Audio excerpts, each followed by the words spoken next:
حسرت کی اور بھی صورتیں ہوں گی، جیسی دوسروں پر ظلم کرنے اور انہیں تکلیف دینے کو ڈھیروں ڈھیر نیکیوں کے باوجود حسرت ہوگی، کیونکہ ان کی نیکیاں دوسروں کو دے دی جائیں گی۔ جیسے طلب علم کا موقع ملا لیکن علم حاصل نہ کیا، اسے حسرت ہوگی۔ کسی جگہ جمع ہونے والے لوگ اللہ کا ذکر کیے بغیر اٹھ گئے تو وہ مجلس ان کے لیے حسرت ہوگی۔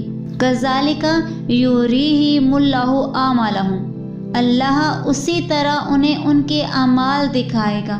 قیامت کے دن اللہ کافروں کے برے اعمال ان کے سامنے کرے گا تو انہیں نہایت حسرت ہوگی کہ انہوں نے یہ کام کیوں کیے تھے۔ ایک قول یہ ہے کہ جنت کے مقامات دکھا کر ان سے کہا جائے گا کہ اگر تم اللہ کی فرما برداری کرتے تو یہ تمہارے لیے تھے۔ پھر جنت کی وہ عالیشان منزلیں مومنین کو دے دی جائیں گی۔ آیت نمبر 168 ہے لوگو، جو کچھ زمین میں حلال پاکیزہ ہے اس میں سے کھاؤ اور شیطان کے راستوں پر نہ چلو، بے شک وہ تمہارا کھلا دشمن ہے۔ کُلُوا مِمَّا فِی الْأَرْضِ حَلَالًا طَیِّبًا، جو کچھ زمین میں حلال پاکیزہ ہے اس میں سے کھاؤ۔ مشرکین نے اپنی طرف سے بہت سے جانوروں کو حرام قرار دیا ہوا تھا۔ اس کے متعلق یہ آیت نازل ہوئی کہ زمین میں پیدا شدہ چیزیں اللہ نے حلال کی ہیں اور لوگوں کے نفع کے لیے ہی انہیں پیدا کیا گیا ہے، لہٰذا صرف ان چیزوں سے بچو جنہیں اللہ نے خود منع فرما دیا، اور جن چیزوں سے اللہ نے منع نہیں فرمایا وہ سب حلال ہیں۔ اس سے معلوم ہوا کہ اللہ کی حلال کی ہوئی چیزوں کو حرام قرار دینا اس کی رضاکیت سے بغاوت ہے۔ مسلم شریف کی حدیث میں ہے کہ اللہ فرماتا ہے، جو مال میں اپنے بندوں کو عطا فرماتا ہوں وہ ان کے لیے حلال ہے، اور اسی حدیث میں ہے کہ میں نے اپنے بندوں کو باطل سے بے تعلق پیدا کیا، پھر ان کے پاس شیاطین آئے اور انہوں نے لوگوں کو دین سے بہکایا، اور جو میں نے ان کے لیے حلال کیا تھا اس کو حرام ٹھہرایا۔ حلال و طیب سے مراد وہ چیزیں ہیں جو بذات خود بھی حلال ہیں، جیسے بکرے کا گوشت، سبزی، دال وغیرہ، اور ہمیں حاصل بھی جائز ذریعے سے ہوں، یعنی چوری، رشوت، ڈکیتی وغیرہ کے ذریعے نہ ہوں۔ حدیث مبارکہ میں رزق حلال کی بہت فضیلت اور رزق حرام کی بہت مذمت کی گئی ہے۔ ان میں 3 حدیث درج ذیل ہیں۔ حضرت سعد بن ابی وقاص رضی اللہ تعالی عنہ نے عرض کیا، یا رسول اللہ صلی اللہ علیہ وآلہ وسلم، دعا فرمائیے کہ اللہ مجھے مستجاب الدعوات کر دے، یعنی میری ہر دعا قبول ہو۔ حضور پر نور صلی اللہ علیہ وآلہ وسلم نے فرمایا، ہے سعد رضی اللہ تعالی عنہ، اپنی خوراک پاک کرو تو تمہاری ہر دعا قبول ہو جائے گی۔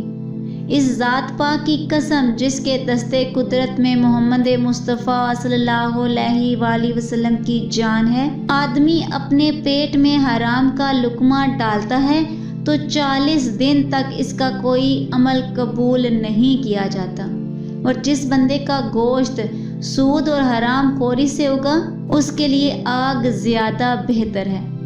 حدیث نمبر 2، حضرت ابو سعید خدری رضی اللہ تعالی عنہ سے روایت ہے، رسول کریم صلی اللہ علیہ وآلہ وسلم نے ارشاد فرمایا، جس شخص نے حلال مال کمایا پھر اسے خود کھایا یا اس کی کمائی سے لباس پہنا اور اپنے علاوہ اللہ کی دیگر مخلوق جیسے اپنے اہل و عیال اور دیگر لوگوں کو کھلایا اور پہنایا تو اس کا یہ عمل اس کے لیے برکت اور پاکیزگی ہے۔ حدیث نمبر 3، حضرت عبداللہ بن عمر رضی اللہ تعالی عنہ سے روایت ہے، حضور اقدس صلی اللہ علیہ وآلہ وسلم نے ارشاد فرمایا، دنیا میٹھی اور سرسبز ہے، جس نے اس میں حلال طریقے سے مال کمایا اور اسے وہاں خرچ کیا جہاں خرچ کرنے کا حق تھا تو اللہ اسے آخرت میں ثواب عطا فرمائے گا اور اسے اپنی جنت میں داخل فرمائے گا، اور جس نے دنیا میں حرام طریقے سے مال کمایا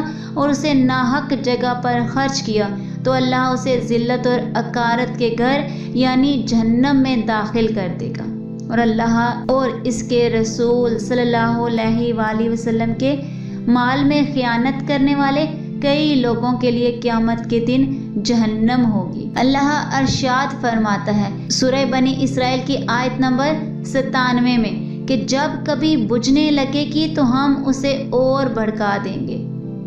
ان حدیث کو سامنے رکھتے ہوئے ہر مسلمان کو چاہیے وہ حلال روزی کمائے، حلال روزی سے ہی کھائے اور پہنے، اسی طرح دوسروں کو بھی جو مال دے وہ حلال مال میں سے ہی دے۔ ہمارے بزرگان دین رزق کے حلال ہونے میں کس قدر احتیاط کرتے تھے، اس کی ایک جھلک ملاحظہ فرمائیے۔ چنانچہ ایک بار امیر المومنین حضرت ابو بکر صدیق رضی اللہ تعالی عنہ کا غلام آپ کی خدمت میں دودھ لایا۔ آپ رضی اللہ تعالی عنہ نے اسے پی لیا۔ غلام نے عرض کی میں پہلے جب بھی کوئی چیز پیش کرتا ہوں تو آپ رضی اللہ تعالی عنہ اس کے بارے میں دریافت فرماتے تھے، لیکن اس دودھ کے بارے میں کچھ دریافت نہیں فرمایا۔ یہ سن کر آپ رضی اللہ تعالی عنہ نے پوچھا یہ دودھ کیسا ہے؟ غلام نے جواب دیا کہ میں نے زمانہ جاہلیت میں ایک بیمار پر منتر پھونکا تھا جس کے معاوضے میں آج اس نے یہ دودھ دیا ہے۔ حضرت صدیق اکبر رضی اللہ تعالی عنہ نے یہ سن کر اپنے حلق میں انگلی ڈالی اور دودھ اگل دیا۔ اس کے بعد نہایت ہی عاجزی سے دربار الہی میں عرض کیا یا اللہ جس پر میں قادر تھا وہ میں نے کر دیا، اس دودھ کا تھوڑا بہت حصہ جو میری رگوں میں رہ گیا ہے وہ معاف فرما دے۔ آج کی اس ویڈیو میں اتنا ہی، ملتے ہیں اگلی ویڈیو میں، دعاؤں میں یاد رکھیے گا۔ اللہ حافظ۔